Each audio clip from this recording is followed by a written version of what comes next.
శ్రీ గురుభ్యో నమః. శ్రీమతే రామానుజాయ నమః. శ్రీవాస్తు ప్రేక్షకులకి నమస్కారం.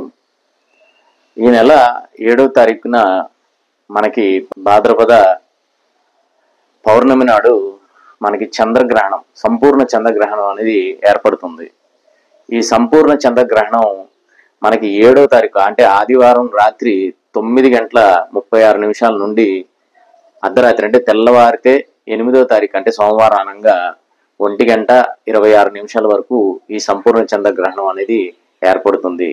మధ్యకాలం వచ్చేటప్పటికి మనకి 11:40 అంటే ఇంచుమించు మొత్తంగా 3:30 గంటల నుంచి 4 గంటల వరకు ఈ చంద్రగ్రహణం అనేది, సంపూర్ణ చంద్రగ్రహణం అనేది రేపు 7వ తారీఖు ఏర్పడుతుంది. అయితే మనం ఎలాంటి జాగ్రత్తలు తీసుకోవాలి, ఏ రాశిలో వస్తుంది? ఇది కుంభరాశిలో శతభిష అలాగే పూర్వభాద్ర నక్షత్రాల్లో ఈ గ్రహణం అనేది ఏర్పడుతుంది.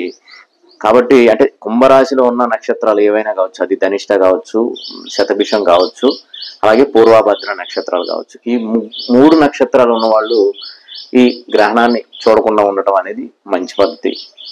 అలాగే గ్రహణ సమయంలో సాధారణంగా ఏంటంటే అందరూ మనకి ఏమంటే గ్రహణం ఉంది ఏం చేయాలి ఇలా అంటే కొద్దిగా దానివల్ల ఏదో ఇబ్బంది అయిపోతుంది, భయపడే విధంగా మనకి కాల్స్ చేస్తూ ఉంటారంటే ఏమన్నా అవుతుందా, మాకేమన్నా అవుతుందా, మా రాశికి ఏమన్నా అవుతుందా, లేకపోతే మా దీని పరంగా ఏమన్నా ఇబ్బందులు ఉంటాయా అని చెప్పి చాలా మంది మనకి కాల్స్ చేస్తూ ఉంటారు.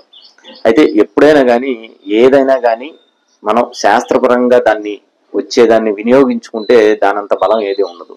అయితే చంద్రగ్రహణం రోజున ఎవరైనా కానీ కాస్త వాళ్ళకి ఓపిక ఉన్న వాళ్ళు కాస్త మేము జపం ఏదైనా చేసుకోవాలనుకున్నాడు, మీ రాశులకు సంబంధించిన ప్రస్తుతం నడుస్తున్న దశలు కావచ్చు, లేకపోతే ఆ రాశికి సంబంధించినది కావచ్చు, లేదంటే ఏదైనా దైవానికి సంబంధించింది కావచ్చు, ఏదో ఒక మంత్రాన్ని మీరు పఠిస్తూ ఉండవచ్చు. ఎందుకంటే గ్రహణం మొదలయ్యే ముందు చక్కగా స్నానం చేసి గ్రహణం విడిచే వరకు కూడా ఆ యొక్క మంత్రాన్ని పఠిస్తూ ఉండవచ్చు. తద్వారా మంచి ఫలితాలు పొందే అవకాశం ఉంటుంది.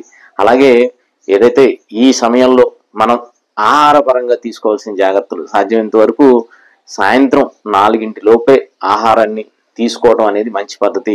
అలాగే గర్భిణీ స్త్రీలు కావచ్చు, చిన్నపిల్లలు కావచ్చు, అలాగే పెద్ద వయసు వాళ్ళు కావచ్చు, కొద్దిగా ఇబ్బంది ఉన్నా కూడా సాధ్యమైనంత వరకు 6 లోపే ఆ యొక్క ఆహారాన్ని కొద్దిగా మరి ఎక్కువ కాకుండా మితంగా తీసుకొని, తద్వారా గర్భిణీ స్త్రీలు ఉంటే చక్కగా ఎలాగో రాత్రి 9 ఆ సమయంలో ఉంటుంది కాబట్టి లేచి ఉండాలి, కాస్త ఎక్కువసేపు ఉండాలనుకున్నప్పుడు నేను ఇందాక చెప్పినట్టు ఏదో ఒక మంత్రాన్ని జపిస్తూ అలాగా పడుకోవటం అనేది మంచి పద్ధతి. లేదు అనుకుంటే ప్రశాంతంగా నిద్రపోవటం అనేది మంచి పద్ధతి. సాధ్యమైనంత వరకు ఈ నియమాల్ని పాటిస్తూ ఉంటే అంటే గ్రహణం పరంగా మనం ఏమీ భయపడాల్సిన పని లేదు. సాధ్యమైనంత వరకు దైవ పరంగా ఏదన్నా మంత్రోచ్చారణ చేసుకుంటూ ఉంటే ఈ సమయంలో దాని ఫలితాలు అనేవి రెట్టింపు ఉంటాయి. ఎప్పుడైనా సరే గ్రహణ సమయంలో మనం చేయాల్సిన పని ఒకటి, చక్కగా ఏదో ఒక మంత్రాన్ని తీసుకొని దాన్ని జపం చేసుకోవటం అనేది మంచి పద్ధతి. జై శ్రీమన్నారాయణ. వాస్తు సంబంధించి మరిన్ని విశేషాలు తెలుసుకోవడానికి, మీ ఇంటి ప్లానింగ్ మరియు వాస్తు సమస్యలు తెలుసుకోవడానికి మా ఛానల్ సబ్స్క్రైబ్ చేయండి, లైక్ చేయండి, అలాగే షేర్ చేయండి.